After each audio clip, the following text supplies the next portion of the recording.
Welcome in to today's 76ers Now. Jake Chipper here with you. And coming up on the show, the Utah Jazz are more open than they ever have been to trading all-star Lauri Markkanen. Could the Sixers swing a trade for him this season? And on the back half of today's show, we'll look at some intriguing numbers and statistics from this Sixers team last year to give us a look at where they can improve heading into this season on the court. Of course, injuries a big deal as well. Let's get right in to the report from Chris Mannix of Sports Illustrated on Lauri Markkanen and the Jazz. Markkanen is the name I hear most frequently when talking about trade rumors. Utah passed on an offer from Golden State for Markkanen in the summer of 2024, believing a stronger market would materialize. It did not, and right now there's a belief that the Jazz are very open for business on their 28-year-old ex-All-Star. Key words there. They passed on an offer from Golden State.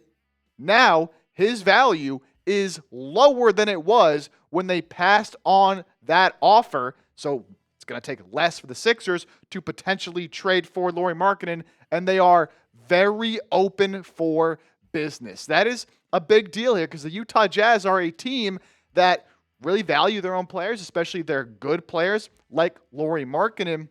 And now that value might be dropping just a little bit for a guy that, look, at 7 foot, 244 pounds, was an all-star just a couple of years ago, really does fit what this Sixers team could use. And we've been talking about a Lauri Markkanen trade for quite a while now because I believe he is that perfect piece to fill in on this team. Now, you could see the last couple of years, not quite as good as his first season in Utah when he was averaging 25 a game, shooting 40% from three, and was that all-star. But he still has that in him, right? And if he gets on a winning team where he can show off that skill set, get some better shots, I think those numbers can look even better, especially efficiency-wise from last season. He does have to stay healthy, hasn't always quite been there on the floor, but also playing for Utah to get to the end of the year. They don't really need him out there. He kind of has these phantom injuries. Now, he has a very big contract, and it's definitely more than you'd be willing to pay for somebody of Lauri's skill set. He is an all-star level player, but he's getting paid like an all-NBA level player, a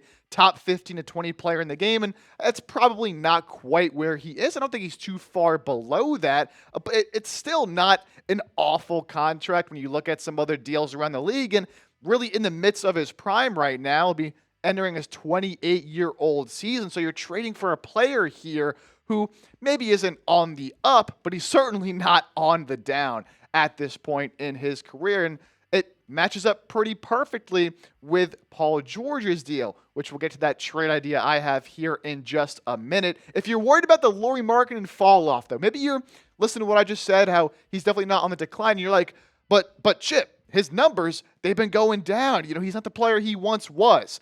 Lauri Markkanen just dominated in Eurobasket for Finland in 9 games, playing just under 30 minutes a night, put up 23 and 8, not the greatest efficiency, but I mean, he is far and away the number one on that team. He had a 40-point game as well during Eurobasket, really showed off that offensive skill set, and averaged just over 2 steals a game, where the defensive side of the ball hasn't always been his calling card. He did turn it up on that end of the floor, as a lot of players tend to do, you know, when they're playing in these type of Eurobasket situations. So love what I saw from Lauri really just a few weeks ago, showing me, yeah, he can still hoop. He's just been hooping in Utah, where, to be honest, you know, he might not always be at 100% of his game. That brings me to the trade. And we've talked about this trade idea a lot. It just lines up so perfectly, and it makes so much sense for both sides. Sixers get Lauri Markkanen, give up Paul George. Now, this is a deal that would happen at the trade deadline. I don't see anything like this happening quite yet. But we get to the deadline. Utah's obviously not going to be good. It is dependent on the Sixers probably being somewhat in contention. I don't know if you make this move if things are really going off the rails, but maybe you still will consider a swap of Paul George for Lauri Markkanen. You give up that Clippers first-round pick in 2028. I know it's a valuable first-round pick, but the more I think about it, you know, the Clippers are a team in a big market with an aggressive owner. There's no guarantee it's going to be a high-end pick. Either way, that's the only first-rounder you give up in a deal for a player who was an all-star not too long ago who fits perfectly on the Sixers squad. They want some second-round picks, sure. Not too long ago, I would have said you would have had to give up multiple first-round picks for Lauri Markkanen. I don't think his value is quite that high anymore because Utah waited too long to trade him. And I think it's just a perfect fit for the Sixers. And this is why a Lauri Markkanen trade makes so much sense for Philadelphia. One, he fits a huge need for the Sixers. At that power forward role, he can score from anywhere on the floor. He can help you in the rebounding department. He's an improved defender from a few years back. It's just exactly what the Sixers need in that starting lineup. And he fits the Sixers timeline way better than Paul George, should you be sending out in a hypothetical trade. He's younger, and he fits more in line with that younger core and getting better over the next few years. It also helps you make a push in a weak Eastern Conference this season with a lot of injuries across the East. Lauri's a better player than Paul George. If you want to go for it, you got to make upgrades on the roster. The Utah Jazz are not a competing team anyways. They don't need Lauri Markkanen. They're very open to trading him, according to Chris Mannix. Why not get a player like Paul George, get some additional assets if you're Utah? And look, his value is not what it was. If you want to trade for Lauri Markkanen, now is the time. I think he can be had for cheaper than he has in the past. So from the Sixers, I'm 100% going after a Lauri Markkanen trade at this year's NBA trade deadline. But that's just me. Maybe you disagree. Let me know in the comment section. If you were the GM, if you were Daryl Morey, you were Elton Brand, you're running this team, would you pursue a Lauri Markkanen trade this season? Give me a T for trade, P for pass. It just seems like it lines up so perfectly for me. So I'd be typing my T for trade. But of course, you let me know your opinions, and we'll have a good discussion down in the comment section. Now, Chris Mannix also mentioned a couple of other names to watch on the trade market this upcoming season. Two big men. Now, Jared Allen, Nikola Vucevic. Jared Allen of the Cavs, Vucevic of the Bulls. Not so sure they're 100% guys the Sixers would be too interested in, but, potentially if you get to the deadline and they want to stay competitive and the backup center spot hasn't been very good, maybe Adam Bona didn't take that next step up and Andre Drummond is still hurt, and you want a real backup center, you can go after one of these two guys, but they're making a good amount of money. It'd be tough to reach up to that amount if you're the Sixers, and how much are you really willing to pay for one of these guys to be your backups? I don't think they really make sense as Sixers trade targets, but are some names to monitor here that I did want to pass along from Chris Mannix. Now, coming up next, we talked some trade rumors, talked some trade buzz on Lauri Markkanen. We're going to look at some advanced numbers courtesy of NBA University on Twitter, a great follow. A lot of really good stats over there on Twitter/X. If you don't follow them, give them a follow. But some good stuff from the Sixers last season that we can take a look at how it impacts our team this season. But before we get into those numbers, got to give a shout out to today's sponsor, and that is PrizePicks. You and I make decisions every day, but on PrizePicks, being right can get you paid. Don't miss any of the excitement this football and basketball season on PrizePicks, where it's good to be right. I love using PrizePicks because it just gets you so much more invested in those games. A Monday night, you got some money on the line. You are going to be invested in watching that game closely. And super simple to play. All you do is pick more or less on at least two player stats. And if you get your picks right, you can cash in big time. I love the features PrizePicks has to offer. One great new feature is stacks, where you can pick the same player up to 3 times in the same lineup. So if you want to pick more on Jalen Hurts' pass yards, rush yards, and touchdowns, you can pick them all in the same lineup only on PrizePicks. Eagles playing a huge game on Thursday night against the New York Giants, looking to bounce back from that loss to the Broncos last week. I think A.J. Brown gets on the board in this one, give me more than half a rushing or receiving touchdown. I think the Eagles score a lot of touchdowns in this one. So give me the less on Jake Elliott, 1.5 field goals made. And the Giants probably going to be behind in this game for most of it. So give me the more on Jackson Dart, 30.5 pass attempts. It's that simple to play the game. So download the PrizePicks app today and use code CLNS to get $50 in lineups after you play your first $5 lineup. That's code CLNS to get $50 in lineups after you play your first $5 lineup. PrizePicks, it's good to be right. Okay, let's take a look at some of these advanced numbers from last year. It gives us an idea of, obviously, the areas the Sixers struggled in last year. We know three-point shooting and rebounding were struggles, but this gives us even further idea into what they need to improve upon this season if they want to get out of being one of the worst teams in the NBA, which they were last season. Now, of course, when we talk about the Sixers last year, the injuries are a big key for how they can improve upon what was a disaster of a season. This chart here, again, all from NBA University on Twitter, shows the total unique starting lineups that every team used last season. The Sixers up there at the top far and away ahead of everybody else. 54 unique starting lineups in 82 games. That is absurd. No other team had more than, don't know the exact number there, but at least 10 below the Sixers. Using 54 lineups in 82 games, you're simply never going to win that way. And it wasn't just the Embiid and Paul George injuries either, right? It was guys in and out of the lineup all year long. Tyrese Maxey dealt with injuries. Andre Drummond dealt with injuries. Everybody in this roster, really besides Kelly Oubre, Gershon Yabusele, and Ricky Council, missed a pretty significant amount of time for the Sixers, right? So again, it's not just can we get Embiid and Paul George healthy? It was, can we get everybody healthy and just develop more consistency? One of the things Maxey talked about as well is if you are going to deal with these injuries, one of their big focuses this offseason, no matter who's on the floor, you play the same way, you expect the same results. That was not the case last year. Hopefully, that will be the case this season with a little bit of a better culture. Speaking of Tyrese Maxey, I asked some people will talk about how he had a disappointing year last year, and it wasn't the same efficiency-wise as he had the year before when he had a career season.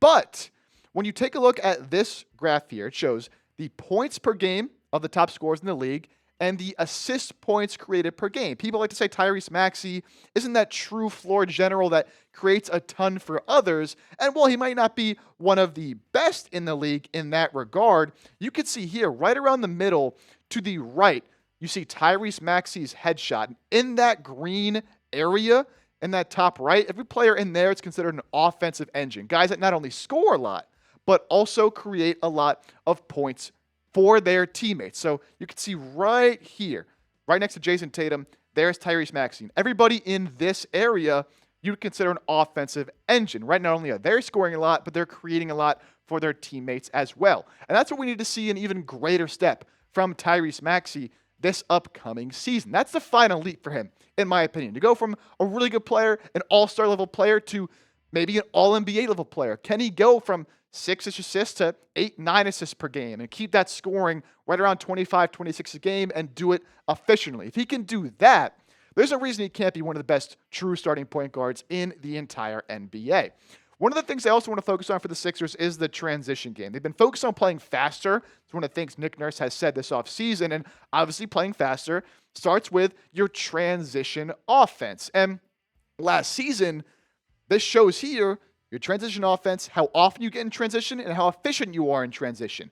The Sixers are to the left of that graph, meaning they didn't get out in transition all that often. Now they're higher up on the graph, meaning that they were more efficient when they did get in transition, but they didn't get enough transition opportunities, right? So they need to find a way to get out and run more. Even with, Joel Embiid, obviously we know that's not the ideal way that he wants to play, running up and down the floor all the time, but even when he's out there, I think you have to do it more because they did show when they did that, they were able to score at a decent rate. And if your half-court offense isn't going to be very good, you got to score in transition. Hopefully, they can take advantage and get out and run more often. We saw that a little bit in the preseason, and they've talked about that this offseason. Now we got to see it actually put into game action. Of course, talk about transition offense. Got to talk about transition defense. And the Sixers here, they didn't allow a whole lot of transition opportunities for their opponents. You can see them right about in the middle next to the Wizards, Suns, Raptors.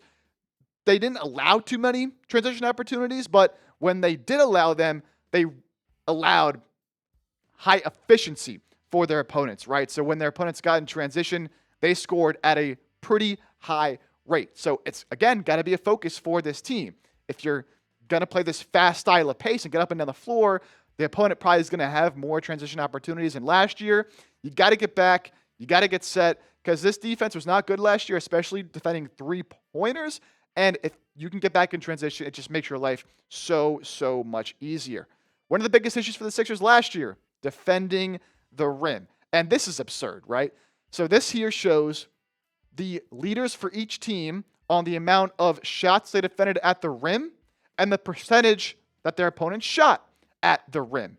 And the two leaders for the Sixers last season, because Embiid was out so much, Andre Drummond was out so much, Adam Bona didn't play a ton, the two leaders for the Sixers in rim defensive field goal attempts defended, Gershon Yabusele and Kelly Oubre, who are over there on the bottom left side of this graph.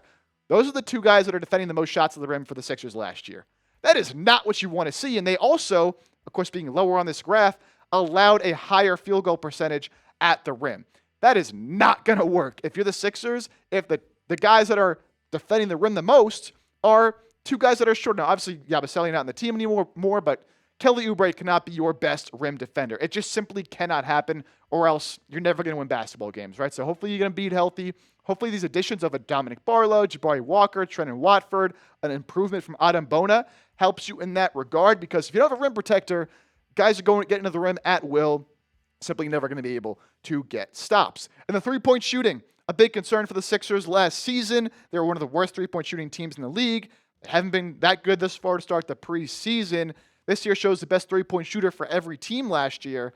The Sixers, led by Quentin Grimes in this regard at 38.9%, but they were only better than the Wizards, the Pelicans, the Blazers, three not good teams, and then the Magic, who a good team, but probably the worst shooting team in the league. Other than that, they didn't have a three-point shooter better than pretty much the rest of the league, right? And almost everybody on this list, if you're a good team, you have at least one guy that can shoot 40% from three. Now, obviously, getting Jared McCain back, and hopefully he plays a full season. Can Tyrese Maxey's efficiency get better? Can Grimes repeat what he did last season? Can Paul George have a bounce back? I mean, these are all guys that theoretically should be really good three-point shooters, but look, it's 2025. It'll be 2026 by the end of this season. If you don't have guys that can shoot the ball at a high clip, once again, you're not going to win basketball games. So those are just some areas, some advanced analytics I wanted to look at for areas the Sixers were not good in last year that they need to improve upon this season if they want to get better, more than just hoping for better injury luck, because even when they were healthy, they weren't really a very good team last year. All right, that'll do it for today's show. We do it all here on the show: news, rumors, analysis, trade rumors like we talked about today. The season's only a few weeks away. Get ready, hit that sub button, turn on your notifications, and we'll see you next time here on 76ers Now.